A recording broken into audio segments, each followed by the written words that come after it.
Hello class 9, welcome back to the another video of physics. So today's topic is work and energy. Today हम start करने वाले हैं work and energy, जो कि हमारा physics का सेकंड लास्ट चैप्टर है। इसके बाद एक चैप्टर और है, उसके बाद हमारी फिजिक्स कंप्लीट हो जाएगी। जैसे हमारी केमिस्ट्री कंप्लीट हो चुकी है, केमिस्ट्री आपको पता है कि हमारी कंप्लीट हो चुकी है, वैसे ही हमारी फिजिक्स भी कंप्लीट हो जाएगी। लेट्स बिना कोई देर करे शुरू करते हैं। वर्क क्या होता है, वर्क एंड एनर्जी पढ़ने तो हमें यही पता होना चाहिए वर्क होता क्या है। वर्क से शुरू करते हैं। वर्क क्या होता है, जो भी हम काम करते हैं उसे वर्क कहते हैं। वर्क करने के लिए क्या होता है, हमें वर्क करने के लिए एनर्जी की रिक्वायरमेंट होती है।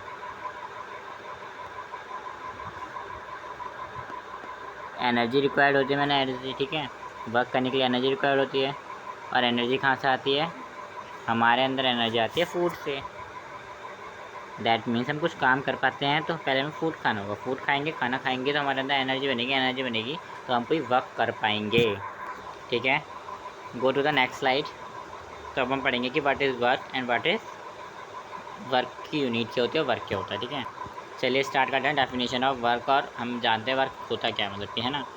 तो वर्क होता है जब भी कोई चीज़ मूव करती है या डिस्प्लेस करती है, जो उसमें फोर्स लगता है, जिस फोर्स की वजह से वो मूव और डिस्प्लेस करती है, वो क्या होता है, वो वर्क होता है, वो वर्क डन होता है, ठीक है। और वर्क डन का जो इम्पोर्टेंट फॉर्मूला है वो है work upon force into displacement. ये क्या है, वर्क डन का फॉर्मूला है, जो कि हमारा बहुत इंपॉर्टेंट फॉर्मूला है।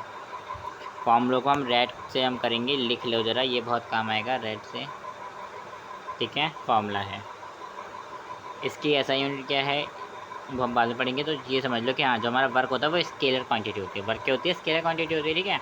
और बाकी न्यूटन की होती है। वर्क की हम जो ऐसा यूनिट होती है हम उसको न्यूटन मीटर भी लिख सकते हैं, पर इसके लिए एक अलग यूनिट बनाई गई है। हम इनको मल्टीप्लाई करते हैं, अलग यूनिट आती है जिसका नाम होता है जूल, जूल, ठीक है। When force of a newton move body through distance of 1 meter in our direction then work done is can now 1 joule. 1 joule मतलब क्या होता है, क्वेश्चन आ जाता है व्हाट इज़ 1 जूल, क्वेश्चन आ जाता है व्हाट इज़ 1 जूल, आपके मिड टर्म में आ सकता है या फिर किसी में आ सकता है। 1 जूल क्या होता है, 1 joule equal to 1 newton into 1 meter. 1 newton into 1 meter is called 1 joule. समझ में आ गया, मतलब कि 1 न्यूटन फोर्स लगा और वो 1 न्यूटन ही आगे बढ़ा, तो उसको क्या बोलेंगे, हम बोलेंगे 1 जूल। चलिए थोड़ा और समझ लेते हैं हम इन सभी चीज़ों के बारे में, ठीक है। तो देखो, अभी हमने समझा कि वर्क डन क्या होता है, ठीक है। हमने ये समझा वर्क डन क्या होता है। अब हम समझेंगे नॉट वर्क डन क्या होता है। नॉट वर्क डन क्या होता है, नॉट वर्क डन क्या होता है, जिसमें फोर्स नहीं लगा होता, या फिर कह सकते हैं नहीं अप्लाई हुआ होता है, या फिर अप्लाई हुआ होता है पर डिस्प्लेस नहीं की होती है। नॉट वर्क डन कब होगा, वर्क डन का फॉर्मूला क्या है, W=F.S, ठीक है। डिस्प्लेसमेंट एंड फोर्स, F मतलब फोर्स, S मतलब डिस्प्लेसमेंट। S मतलब क्या होता है, डिस्प्लेसमेंट, ओके। डिस्टेंस नहीं, डिस्प्लेसमेंट की ऐसा यूनिट है, एस मतलब रिप्रेजेंट करते हैं एस से डिस्प्लेसमेंट को, ठीक है। तो ये जो हमारा नॉट वर्क डन है, ये कब नहीं होगा, जब या फिर फोर्स अप्लाई ना हो या वो डिस्प्लेस ना हो। मान लो अगर आप एक दीवार है, ये है एक वॉल, आप वॉल के ऊपर फोर्स लगा रहे हो, ठीक है, पर वो डिस्प्लेस नहीं हो रही है, मतलब कि वो आगे बढ़ी नहीं है, डिस्प्लेस नहीं हो रही है। तो इसमें फोर्स तो अप्लाई हो रहा है पर वो डिस्प्लेस नहीं हो रही, तो वर्क डन होगा, वर्क डन नहीं होगा, क्योंकि उसको डिस्प्लेस भी होना है ना, उसको आगे भी बढ़ना है, उसके ऊपर फोर्स भी लगे, तो वो वर्क डन होगा ना, वरना नहीं होगा, ठीक है। अब आते हैं कि वर्क डन ज़ीरो कब होगा। आ जाता है क्वेश्चन कि वर्क डन कब ज़ीरो होता है।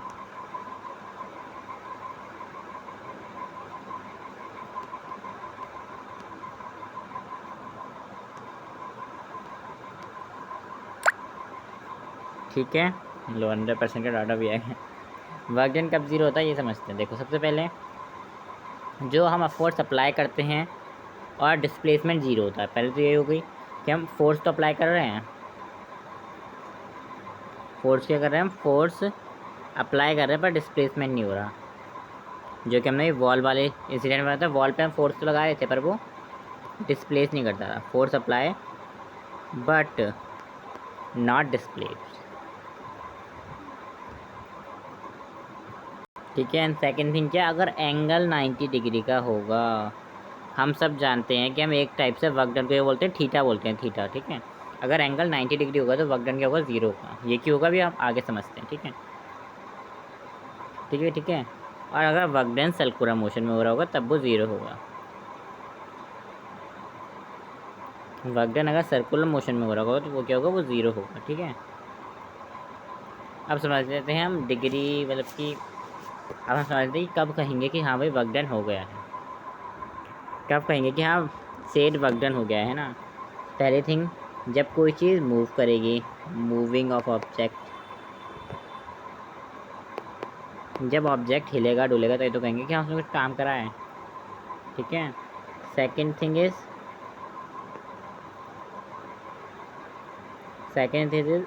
जब वेलोसिटी चेंज हो जाएगी, ठीक है, जब वेलोसिटी चेंज हो जाएगी,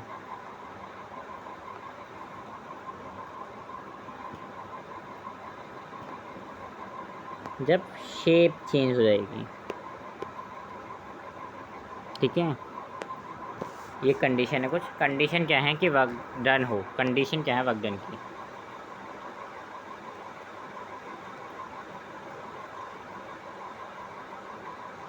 WD वर्क डन, ठीक है।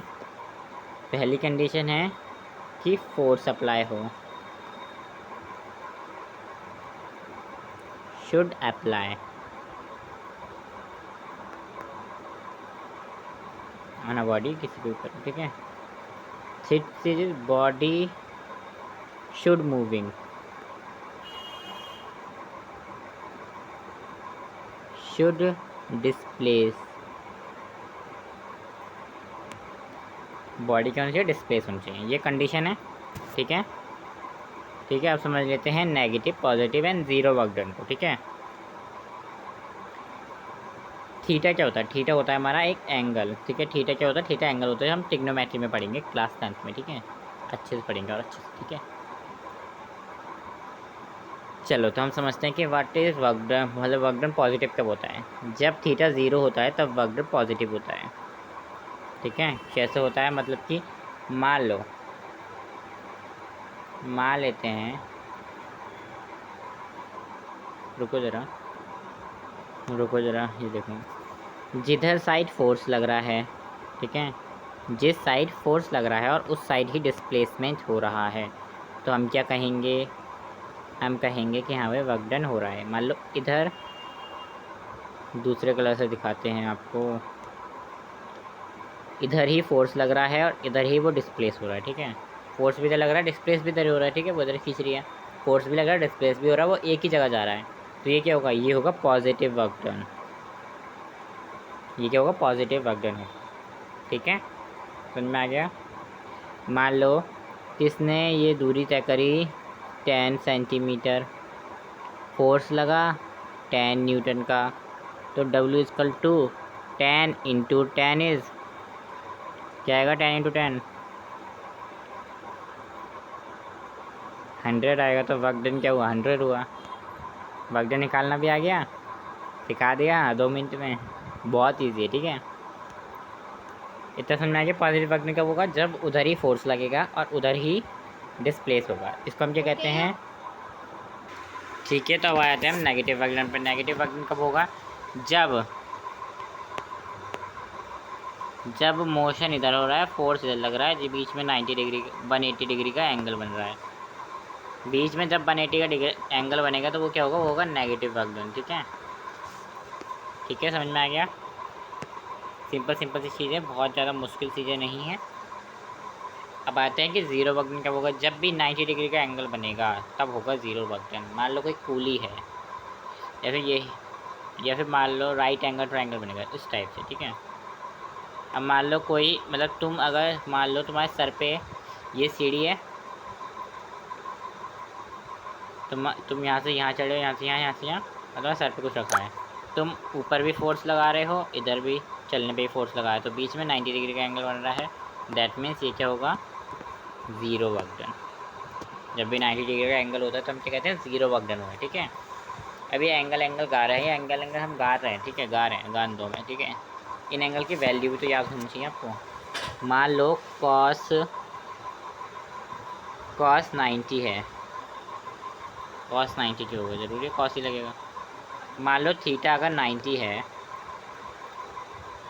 ये थीटा अगर 180 है और ये थीटा अगर 0 है, तो इनकी वैल्यू क्या होगी? इसकी वैल्यू होगी 1, ठीक है, 0 की वैल्यू होगी 1 जो भी, ठीक है। और थीटा 180 क्या होगा, वो होगा -1 और 90 डिग्री हमारे साथ 0 होगा, ठीक है, समझ में आ गया। इस वजह से हम 180 वाले को नेगेटिव बोलते हैं, इसको पॉजिटिव बोलते हैं, इसको 0 बोलते हैं। अब आते हैं आगे डेफिनेशन ऑफ एनर्जी पे।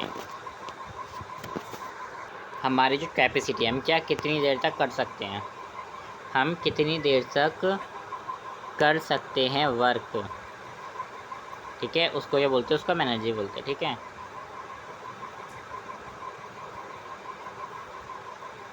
ये उसको हम क्या बोलते हैं, उसको हम एनर्जी बोलते हैं, ठीक है। The amount of energy passed by a body is equal to the amount of work it can do. Working body less energy, body on which work is done gain energy. कुछ समझ में नहीं आया, कोई बात नहीं। The amount of energy pass by a body is equal to the amount of work, ठीक है। जितनी एनर्जी निकलेगी उतना काम करा जाएगा, जितनी मात्रा एनर्जी होगी हम उतना ही काम कर पाएंगे, ये बस साफ सीधी बात है, ठीक है। एनर्जी क्या है, एनर्जी स्केलर क्वांटिटी है, ठीक है। अभी हमने यहाँ पे पढ़ा था, क्या कहते हैं कि ये क्या है, ये है स्केलर क्वांटिटी, वर्क भी, और ये एनर्जी भी क्या है, स्केलर क्वांटिटी। तो बोथ आर स्केलर क्वांटिटी, समझ में आ गया। अब आते हैं द ऐसा यूनिट ऑफ एनर्जी, ठीक है। तो देखो, जो ऐसा यूनिट होती है ना एनर्जी की, वो होती है जूल, पर जो बिगेस्ट यूनिट होती है एनर्जी की, वो होती है किलो जूल, ठीक है। और किलो जूल को हम बोलते हैं 1000 जूल, ठीक है, ठीक है। तो 1 जूल वर्क को हम 1 जूल एनर्जी भी कहते हैं, ठीक है। 1 जूल वर्क करने के लिए 1 जूल एनर्जी की रिक्वायरमेंट होगी। और ये तुम्हें याद रखना है कि बिगेस्ट यूनिट क्या है, एनर्जी की बिगेस्ट यूनिट है किलो जूल, ठीक है। इसमें आते हैं 1000 जूल, ठीक है। अब आते हैं फॉर्म ऑफ एनर्जी, बहुत सारी फॉर्म होती है, kinetic, heat, sound, chemical, potential, ये सब, ठीक है। अब आते हैं क्या हमें मेनली जो इस चैप्टर में पढ़नी है, हमें मेनली जब हमने इस चैप्टर में पढ़नी है वो है केमिकल एंड पोटेंशियल एनर्जी, ठीक है। इन दोनों को पढ़ना है हमें मेनली। और ये क्या है, the chemical and potential energy the body is the sum of kinetic energy and potential energy of a body is called a mechanical energy, ठीक है। मतलब कि पोटेंशियल प्लस एनर्जी को, पोटेंशियल प्लस काइनेटिक एनर्जी मिलकर बनाते हैं mechanical energy. Mechanical energy के दो पार्ट मान लो, मैकेनिकल एनर्जी के दो पार्ट हो गए, kinetic and potential. Mechanical energy pass by a body an amount motion और position is called a mechanical energy. जो एनर्जी मोशन के थ्रू हमारी बॉडी से पास आउट होती है, हमारी पोजीशन और मोशन के थ्रू, उसको हम क्या बोलते हैं, मैकेनिकल एनर्जी बोलते हैं। मतलब कि चलने से, हमारे ऊपर बैठने से, ऊपर नीचे बैठने से, बैठना है पोजीशन, किस तरीके से बैठे हैं, क्या कर रहे हैं, किस तरीके से चल रहे हैं, और मोशन कुछ कर रहे हैं, ठीक है। तो उससे क्या मिलता है, उससे हमारी मैकेनिकल एनर्जी मिलती है, ठीक है। अब काइनेटिक एनर्जी क्या होती है, जब भी हमारी वो बॉडी मूव करती है, वो काइनेटिक एनर्जी कहलाती है। अभी हमने पढ़ा था केमिस्ट्री में, movement of particle kinetic energy बनाते हैं, ठीक है। तो हम भी जब मूव करते हैं तो हमारी क्या होती है, हमारे अंदर भी काइनेटिक एनर्जी होती है, ठीक है। Example of kinetic energy, a moving cricket ball, raining water, a moving bullet, ठीक है।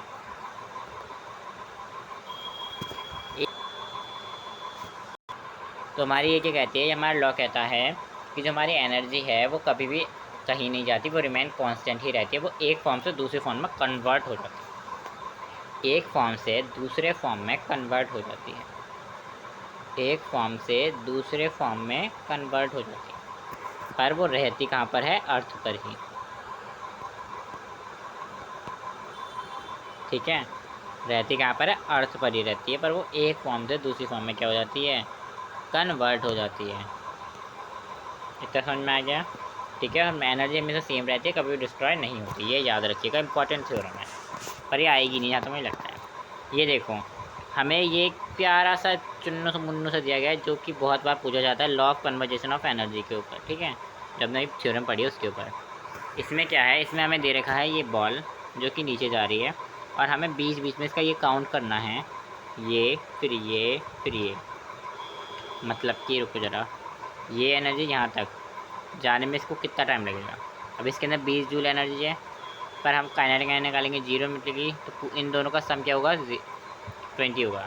तो साफ सीधे कहने का मतलब ये है, ये एनर्जी जहाँ जहाँ ऐसे गिरेगी हैं, यहाँ से लगा लो, यहाँ से लगा लो, या यहाँ से लगा लो, इनका जो सम होगा काइनेटिक, पी मतलब पोटेंशियल एंड के ई मतलब काइनेटिक एनर्जी का सब सम होगा, वो इक्वल आएगा 20 जूल।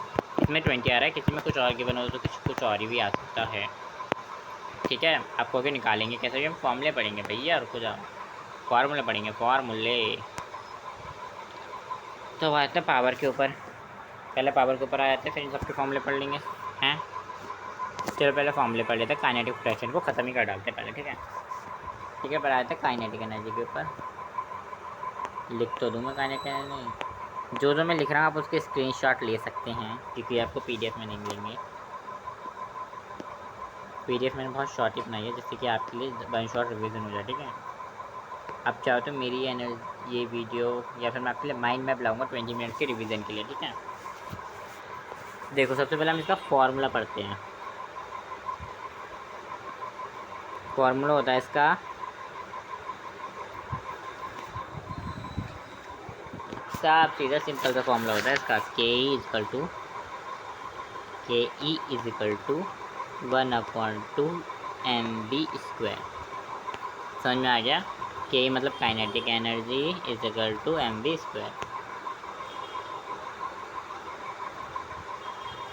ठीक है, समझ में आ गया। अब हम ये फॉर्मूला आया कैसे ये भी डिसाइड कर लेते हैं। ये फार्मूला आया था मतलब कि इस फॉर्मूले की इससे क्या कहते हैं, ये फॉर्मूला आया था इसकी क्या कहते हैं, जैसे फॉर्मूला बनते हैं डाइवर्जेंस से, सॉरी ये फॉर्मूला आया था वर्क डन के फॉर्मूले से निकल के। कैसे आया था अभी मैं समझाता हूँ। Work done is equal to F dot S, ठीक है, एफ इसका, और हमने एक फॉर्मूला पढ़ा था F is equal to M A, ठीक है। तो हम लिख सकते हैं यहाँ पर MAS, ठीक है, ये लिख सकते हैं हम। अब हमारी एक वो थी क्या कहते हैं, न्यूटन की लॉ की हिसाब से एक हमें उन्होंने इक्वेशन दी थी ये वाली,